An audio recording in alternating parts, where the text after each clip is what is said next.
இங்க பவனத்தாய்ங்கிற ஒரு பாட்டி உழைச்ச காசை வட்டிக்கு விட்டு அதை வசூல் பண்ற வேலையத்தான் பாத்துக்கிட்டு இருப்பாங்க. காசு தராதவங்கள அடிச்சு காசை கலெக்ட் பண்றதுனால ஊரே இவங்களை பார்த்து பயப்படுது. இவங்களோட மகன்கள் எல்லாரும் ஆகிற டைம்ல உனக்கு எதுக்குடி சொத்து, ஒழுங்கா எங்க பேர்ல மாத்தி விடுன்னு கேட்க, நான் சேர்த்து வச்ச சொத்தை யாருக்கும் தரமாட்டேன், அதை நான் மட்டும் தான் அனுபவிப்பேன்னு சொல்லிடுவாங்க. இப்படி இருக்க ஒரு நாள் பவுன் படிக்கு உடம்பு முடியாம சீரியஸ் கண்டிஷனுக்கே போயிரு. அவங்க பசங்களும் தாய் கிழவி செத்துட்டா சொத்து எல்லாம் நமக்கு தானு சொல்லி சந்தோஷப்பட்டு இருக்கும் போது, இங்க இருக்க எல்லாரும் பாட்டியோட சாவுக்கு சந்தோஷப்பட்டு இருக்கும் போது வந்த நகைக்காரன் மட்டும் ஃபீல் பண்ணுவாரு. யார்பானு நீனு பசங்களும் கூப்பிட்டு கேட்டா, அதுதான் பாட்டி என் கடைக்கு வந்து 120 சவரன் நகை வாங்கிட்டு போனாங்க, இதுக்குள்ளேயும் போய் சேர்ந்தாங்கன்னு சொல்ல, இதை கேட்டு சாக்கானவங்க அம்மா நகையை எங்க வச்சிருப்பாங்கன்னு ஊர் முழுக்க தேடுறாங்க. பாட்டி சையிலேயே ஒரு விஷயம் சொல்லிக்கிட்டு இருக்குமா.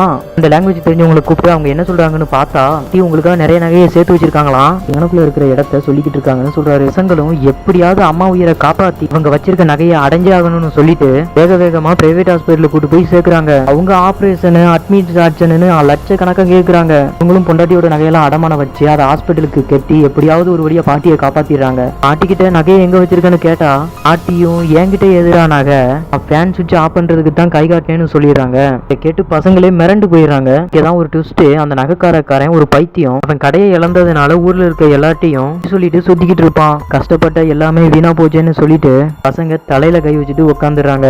பாட்டி ஊருக்குள்ள வந்ததும் அவங்கள பார்த்து எல்லாரும் மிரண்டே போயிட, மருமகளும் நகையை வச்சு இவளுக்கு செலவு பண்ண பணமெல்லாம் வீணா போச்சுன்னு வருத்தப்பட்டுக்கிட்டு இருக்க, பாட்டி எல்லாரையும் உள்ள கூப்பிட்டு என் உயிரை காப்பாத்தின உங்களுக்கு ஒண்ணு தரப்போறேன்னு சொல்லி ஓபன் பண்ணா கிட்டத்தட்ட அதுலயே 300 பவுன் நகை இருக்கும். ஃபைனலா அதை 4 பங்கா பசங்களுக்கு பிரிச்சு கொடுத்துற.